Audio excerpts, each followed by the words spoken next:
বিএনপির চেয়ারম্যান তারেক রহমান তিনি লন্ডনে দীর্ঘদিন ছিল, দীর্ঘ 17 বছর ছিল। তিনি 17 বছর কি করছে লন্ডনে? এটা একটা শহীদের মাকে লিটারালি অপমান করা হয়েছে, অপদস্থ করা হয়েছে।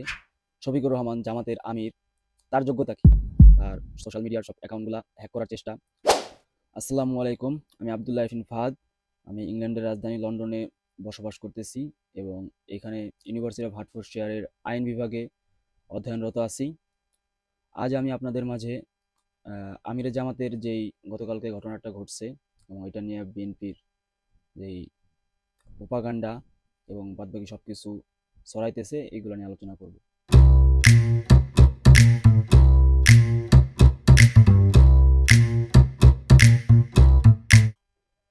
আমিরে জামাত ডক্টর শফিকুর রহমানকে নিয়ে তারা যেই প্রচার প্রোপাগান্ডা চালাচ্ছে, আসলে চালাবেই না কেন?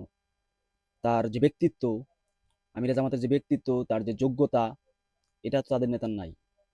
আমি শুরুতেই বলছি যে আমি লন্ডনে বসবাস করতেছি এবং এখানে একটা ইউনিভার্সিটিতে আইন বিষয়ে অধ্যয়নরত আছি। বিএনপির চেয়ারম্যান তারেক রহমান তিনি লন্ডনে দীর্ঘদিন ছিল, দীর্ঘ 17 বছর ছিল। তিনি 17 বছর কি করছে লন্ডনে? এই প্রশ্ন কি আপনারা কোনদিন করছেন? করেন নাই। আর অপরদিকে ডাক্তার শফিকুর রহমান জামাতের আমির, তার যোগ্যতা কি? যোগ্যতার মানদণ্ডে ডাক্তার শফিকুর রহমানের সাথে তারেক রহমান কোনো দিক থেকে পারবে না। তো এখন কি করা যায়? এখন ডাক্তার শফিকুর রহমানকে তো ছোট করতে হবে, তারেক রহমানকে তো বড় দেখাইতে হবে। সে তারেক রহমান যেখানে যাইতেছে সেখানে যে যে সমস্ত তার বক্তব্য ভাইরাল হইতেছে, মানুষ হাসাহাসি করতেছে। যারা অশিক্ষিত তাদের কথা বাদ, তারা এত কিছু বোঝে না, কিন্তু যারা শিক্ষিত সমাজ তারা তারেক রহমানের এই বক্তব্য নিয়ে লিটারালি হাসাহাসি করতেছে। তো এখন ডাক্তার শফিকুর রহমান আমিরে জামাতকে নিয়েও তো একটা কিছু করতে হয়, তা না হলে তাকে তো ছোট করা যাবে না, তার ব্যক্তিত্বে আঘাত তো করা যাবে না। এই জন্যই বিএনপির যত প্রপাগান্ডা, যত চেষ্টা, তার সোশ্যাল মিডিয়ার সব অ্যাকাউন্টগুলা হ্যাক করার চেষ্টা এবং বাকি যেই মানে হ্যাক করার পরে যে প্রপাগান্ডাটা ইনস্ট্যান্ট ছড়ানো, এই জিনিসগুলা চলে আসছে সামনে। আর চ্যানেলটি আমার নতুন ইউটিউব চ্যানেল। তো আমার যারা শুভাকাঙ্ক্ষী আছেন, আশা করি সাবস্ক্রাইব করবেন এবং আমাকে আরো উৎসাহ দিবেন। ইনশাল্লাহ সামনে আরো ভালো কিছু নিয়ে আসবো। তো কিছুদিন আগে জামাতের আমির যেই ফেনীতে যেই প্রোগ্রামটা গেছিল এবং সেখানে শহীদের মা তাকে কান্না করে যেভাবে জড়ায় ধরছে, সেই ভিডিও ফুটেজটা আমরা একটু দেখি, চলেন। তো এখানে দেখলেন, এখানে জামাতের আমিরের কি করার ছিল? এখানে একটা শহীদের মা, সে কান্না করতে করতে জামাতের আমিরকে জড়াই ধরছে। এখানে আমিরকে তাকে কি করবে? তাকে ঠেলে সরাই দিবে যে না, তুমি আইসো না আমার কাছে। আর সাধারণত 60 ঊর্ধ্ব বয়স হয়ে গেলে তখন পর্দার বিধান নর্মালি শিথিল হয়ে যায়। আর এখানে ওই পরিস্থিতি ছিল না জামাতের আমিরের যে সে ওইটাকে না করবে। এই জিনিসগুলো যারা বুঝতে না পারে, এই জিনিসগুলো নিয়ে যারা নোংরামি করে, তারা আসলে মানুষের পর্যায়ে পড়ে বলে আমার মনে হয় না। এবং আমিরে জামাতের ব্যক্তিত্ব তারা হেয় করতে চাইছে এবং তাদের এই পরিকল্পনা শুধু 2-1 দিনের না, তাদের এই পরিকল্পনা বিগত 1 বছর 1.5 বছর যাবত চলতেছে। ডক্টর আমিরে জামাত ছোট বাচ্চাদের কপালে চুমু খাইলে সেটা নিয়ে তারা ডক্টর আমিরে জামাতের আহ, চরিত্র নিয়ে প্রশ্ন তুলছে এবং তাদের মন মানসিকতা যে কত ছোট এবং কত নিম্ন প্রকৃতির হইতে পারে, এই সমস্ত কার্যকলাপের মাধ্যমে আমরা বিগত দিনেও প্রমাণ পাইছি এবং বর্তমানে তারা ডিজিটাল মাধ্যমেও ডক্টর শফিকুর রহমানকে হেয় প্রতিপন্ন করার চেষ্টা করতেছে এবং বরাবরই তারা ব্যর্থ হয়েছে এবং ইনশাল্লাহ এবারও তারা ব্যর্থ হবে। কারণ আজকে সকালেই ডক্টর আমির জামাতের যেই টিম আছে, এই টিম তারা প্রমাণ সহ দেখাইছে তাদের অ্যাকাউন্টটা যে হ্যাক হয়েছে, এটা একদম টোটাল মিডিয়ার সামনে এসে প্রমাণ সহ তারা দেখাইছে এবং এর মাধ্যমে দেশের মানুষ বুঝতে পারছে যে আসলে এই যে কাজটা, এই কাজটা কারা করছে। এই কাজটা অবশ্যই বিএনপি করছে। এখানে বিএনপি ছাড়া তার কোনো অপশন নাই, এখানে বিএনপি ছাড়া তার কেউ ভয়ে নাই যে নির্বাচনে যাইতে পারবো না। যেখানে বিএনপির সুনিশ্চিত বিজয়ের কথা ছিল, সেখানে আজকে বিএনপির ঘাম বের হয়ে যাইতেছে, সেখানে আজকে বিএনপির নেতাকর্মীরা পাগল হয়ে গেছে। ভাদ্র মাসে যেরকম কুকুর পাগল হয়ে যায়, তেমন বিএনপি এবং তার অঙ্গ সংগঠনের নেতাকর্মীরা সব পাগল হয়ে গেছে। আরেকটা পাগল আছে ঢাকা বিশ্ববিদ্যালয়ের পরাজিত ভিপি ক্যান্ডিডেট আবিদ, ও তো এমন পাগল হয়েছে, ওর তার মার ছিঁড়ে গেছে পুরা। মানে ও কি কি দিয়ে যে কি করবে, ও দিশাহারা হয়ে গেছে। মানে ও মানে উন্মাদ হয়ে গেছে ও। ঠিক আছে, এখন চলুন জামাতের আমিরের যে এক্স অ্যাকাউন্টটি হ্যাক হয়েছিল এবং হ্যাকাররা এত সিস্টেম, এত সূক্ষ্মভাবে হ্যাকটা করছে। তারা রাষ্ট্রপতির অফিসের একটা মেইল ইউজ করছে। এই মেইল ইউজ করার মাধ্যমে তারা এই আইডিটি তাদের হাতে নিয়েছিল এবং পরবর্তীতে তারা নিয়ে জাস্ট একটা পোস্ট করে সাথে সাথে ওটা আবার ইয়া করে দেয়, তারা ওখান থেকে বের হয়ে যায় এবং ওই একটা জাস্ট একটা স্ক্রিনশট নেওয়ার জন্যই তারা এই কাজটা করছিল এবং পরবর্তীতে এত তাড়াতাড়ি তারা জিনিসটা ব্যাক দিয়ে দেয় যাতে মানুষজন প্রশ্ন করতে পারে যে 1-2 মিনিটে বা মানে এত অল্প সময়ের মধ্যেই কিভাবে আইডি ব্যাক নিল, এই প্রশ্নটা যাতে তারা উত্থাপন করতে পারে এবং জামাতের আমিরকে আরো বেশি হেয় প্রতিপন্ন করতে পারে। কিন্তু পরবর্তীতে জামাতের আমিরের যে টিম আছে তারা পরবর্তীতে ওইটা যখন নিজেদের আয়ত্তে নিছে, সাথে সাথে তারা ওখানে পোস্ট করছে, ক্ষমা চাইছে যে এরকম একটা অবান্তর ঘটনা ঘটছিল, এবং তারা প্রমাণ সহ তারা মিডিয়ার সামনে এসে সেই জিনিস সেই জিনিসগুলা ডিসক্লোজ করছে। এবং এরপরে আজকে ঢাকা ইউনিভার্সিটিতে চাচা দল তারা একটা মিছিল করছে বাইরে থেকে। আমি খোঁজ নিছি, বাইরে থেকে তারা বিভিন্ন বস্তি থেকে লোক ভাড়া করে আইনা তারা ঢাকা ভার্সিটির ভিতরে স্লোগান দেওয়া হয়েছে। চলো আমরা স্লোগানটি দেখে আসি। এগুলো করলে লাভ নাই রে ভাই, এগুলো করে কি লাভ? জামাতের আমিরের যে পিআর টিম তারা তো মিডিয়ার সামনে আসছে, তারা ওপেন চ্যালেঞ্জ করে বলছে যে আপনারা আসেন দেখেন আইডি যে হ্যাক হয়েছে, যথেষ্ট পরিমাণ প্রমাণ আছে এবং তার প্রমাণ দেখাইছে। তাও যদি আপনাদের কোনো সন্দেহ থাকে আপনারা আসেন, আপনাদের আমরা হস্তান্তর করতেছি, ইমেল টিমেল সব হস্তান্তর করতেছি, আপনারা এটা ঘাইটে দেখেন যে হ্যাক হয়েছিল কি হয় নাই, এটা তারা স্পষ্ট বলছে। এবং এরপরেও তো এগুলা করে তো কোনো লাভ নাই। এগুলা করলে আপনারাই হাসির পাত্র হবেন, আপনারাই, কারণ মানুষজন এখন সব বুঝে, কেউ আর বোকা নাই, কেউ বোকা স্বর্গে বসবাস করে না। ঠিক আছে, তারা ওপেনলি মিডিয়ার সামনে এসে বলতেছে যে এই যে আমাদের প্রমাণ, এবং আপনারা যদি আপনাদের মনে যদি তাও সন্দেহ থাকে আপনারা আসুন, আপনাদের আমরা করতেছি, আপনারা কোনো আইটি স্পেশালিস্ট যাকে পারেন আনেন, আইন আপনারা এই জিনিসটা ইনভেস্টিগেট করেন। করার পরে যদি রেজাল্ট আসে, সেই আইটি যেই ব্যক্তিরা আসবে, যে আইটি যার ওই যোগ্যতা আছে, আইটি সেক্টরে যে কাজ করে এমন ব্যক্তি নিয়ে আসুন, এবং সরকারের, আমি চাই যে সরকারের মাধ্যমে আসুক, সরকার পাঠাক, তারপরে ওটা ভেরিফাই করা হোক আসলে জিনিসগুলো সত্যি কিনা। এটা তো ওপেন তো আছে, এই জিনিসটা তো ওপেন আছে, তারা তো ওয়েলকাম করছে যে আমরা এই প্রমাণ আছি, আপনারা আমার প্রমাণ যদি বিশ্বাস না হয় আমাদের প্রমাণ, তাহলে আপনারা আসুন, আপনারা নিজেরা যাচাই বাছাই করুন, সমস্যা তো নাই, আসুন, এটা তো ওপেন আছে। তারা তো প্রমাণ নিয়েই বসে রয়েছে এবং তারা তো বলছে যে আমাদের মেইল সবকিছু আমরা আপনাদের দিব, আপনারা নিজেরা দেখুন। আর আপনার দেখলেন তো, আর এইটা দেখার পরে আবার অনেকে দেখি চুপ হয়ে গেছে, এখন আর কথা বলে না। যখন মিডিয়ার সামনে সবকিছু নিয়ে আসছে, এখন আর অনেকে দেখি চুপ হয়ে, যারা বুদ্ধিমান তারা চুপ হয়ে গেছে, তারা কোনো কথা বলতেছে না। আর যারা আবিদের মতো, তারা ওটা সারা জীবনই তারা চিল্লাবে, তারা লাফাবে। ঠিক আছে, তাদের কোনো লাজ লজ্জা নাই। বর্তমানে পৃথিবীর সব থেকে বড় নির্লজ্জ হলো এই যে ঢাকা ভার্সিটি পরাজিত বিপি আবিদ। আমরা আগে না ভোটের ক্যাম্পেইন করছিলাম, টোটালটাই মিথ্যা কথা। এবং মানে এটা নিয়ে তারা মানে মানে কি যে করতে চাইতেছে এটা তারা নিজেরাও জানে না। তারা বারবার একটা জিনিস ব্যর্থ হয়ে আরেকটা জিনিস করে, একটা জিনিস ব্যর্থ হয়ে আরেকটা জিনিস করে।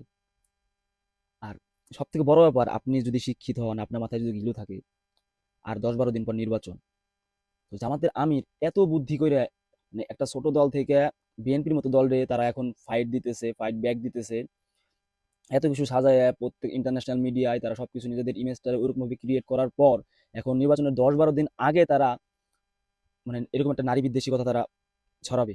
আপনার আপনার মস্তিষ্ক কি বলে, আপনার সুস্থ মস্তিষ্ক কি বলে, এটা এটা কিভাবে সম্ভব? এটা এটা যদি আপনি আমি হইতাম, আমার মতো একটা ছোট, আমার মতো খায়রুল দেওয়ান যে কি জনকল্যাণ পার্টি, ও তো মনে হয় ভুল করবে না যে নির্বাচনের আগে এরকম একটা বিদ্বেষ পূর্ণ একটা নিউজ, একটা বিদ্বেষপূর্ণ একটা কথা তারা ছড়াবে।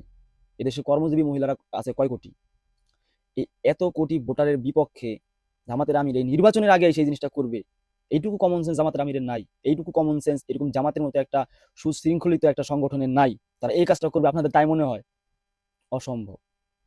আর জামাতের যে মহিলা ইউনিটটা আছে, এই মহিলা ইউনিটেরও 50%-এর উপরে মহিলা যারা কর্মজীবী, যারা বিভিন্ন জায়গায় কর্মজীবী আছে। ডাক্তার আমিরে জামাতের নিজের ওয়াইফ ডাক্তার, সেও একজন কর্মজীবী মহিলা। তো কর্মজীবী মহিলাদের নিয়ে এরকম মন্তব্য একটা শফিকুর রহমানের পক্ষ থেকে করা অসম্ভব। এবং যার মাথায় ন্যূনতম একটুখানি বুদ্ধি আছে, তারেক রহমানের মতো একটুখানি বুদ্ধি যাদের মাথায় আছে, তারাও এই কাজ করবে না অন্তত নির্বাচনের 10 দিন আগে। তো এইটুক মাথায় একটু সেন্স খাটান, মাথায় একটু মাথাটারে খাটান, যে জামাতের মতো একটু এরকম একটা শক্তিশালী সংগঠন, এরকম একটা মানে সুশৃঙ্খলিত সংগঠন, তারা নির্বাচনের এই আগ মুহূর্তে তারা এরকম একটা সিদ্ধান্ত নিবে। তারা যেখানে বলে দিছে যে আমরা কি তাদের বিরুদ্ধে এই কয়দিন আগে এই একটা প্রপাগান্ডা আসছে, তারা যে শরিয়া আইন চালু করবে না, হ্যান ত্যান। আপনারা কয়দিন আগে প্রপাগান্ডা ছড়াইলেন জামাত ইসলামিক দল না, জামাত শরিয়ার পক্ষে না, শরিয়া করবে না। তারপরে যে ইসলামী আন্দোলন তারা বললো যে জামাত শরিয়া আইন বাস্তবায়ন করবে না, এই জন্য তারা সরে গেছে। তো যেই দল কয়েকদিন আগে বললো শরিয়া আইন চালু করবো না, সেই দল আবার এখন মহিলাদের কাজ করা নিয়ে এরকম একটা বিদ্বেষপূর্ণ মন্তব্য করবে, তাও আবার নির্বাচনের 10 দিন আগে। যদি এটা এটা করে, তাহলে তো আর 10-15 দিন আগে ওইটা বলতো না যে আমরা শরিয়া আইন চালু করবো না। আবার 10 দিন আগে যদি শরিয়া আইন চালু করার কথা বলে, তাহলে এখন এই কথা সে কেমনে বলবে? আপনাদের এইটুক সেন্স কি খাটে না? তাহলে আপনারা তখন ওটা নিয়ে সমালোচনা করলেন, এখন আবার এটা নিয়ে সমালোচনা করতেছেন। ঠিক আছে?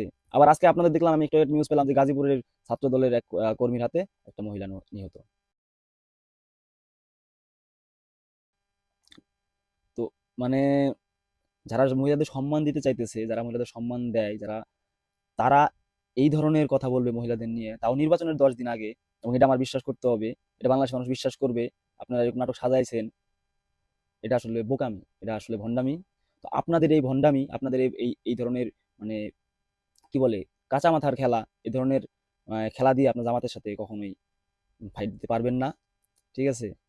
তো আমি এখনো বলবো, খেলা যে চলছে কোন লেভেলে, ঠিক আছে, এবং কার কোন খেলার বিপরীতে কোন খেলা খেলতে হয়, ঠিক আছে, এটা এখন কেউ বোকা না, সবাই জানে। তো আপনারা মানুষরা যদি আপনারা ভাবে থাকেন যে মানুষকে বোকা বানাবেন, ঠিক আছে, সেই দিন শেষ, সেই দিন আর নাই। এটা ওই 2000 সালের আগের কোনো ঘটনা না। এখন ডিজিটাল মিডিয়া, এখন সবকিছুই প্রমাণ থাকে, সবকিছুই প্রমাণ আছে। আপনারা যদি চান, যাদের মনে সন্দেহ আছে, আপনাদের বিএনপি দলকে বলছি, আপনারা নিজেরা যান, নিজেদের আইটি টিম পাঠান, পাঠায় তারপরে ইনভেস্টিগেট করেন। এবং যাদের সরকারেরও আমি বলবো যে সরকারের যারা আছে, তারাও আইটি টিম পাঠায়, যদি যদি মনে করে যে জামাতের আমির যে প্রমাণ দিছে, প্রমাণ যথেষ্ট না, আর প্রমাণ লাগবে আপনাদের, আপনারা যান, আপনারা যায় সেখানে তাদের কাছ থেকে প্রমাণ নেন। জামাতের আমিরের যে পিআর টিম আছে, তারা বলেই দিছে যে আমরা আমরা ওপেন আছি, আপনারা যারা আসতে চান আসতে পারেন। এখন চলুন বিএনপির আরো কয়েকটা প্রোপাগান্ডা নোংরামির কয়েকটা উদাহরণ দেখি।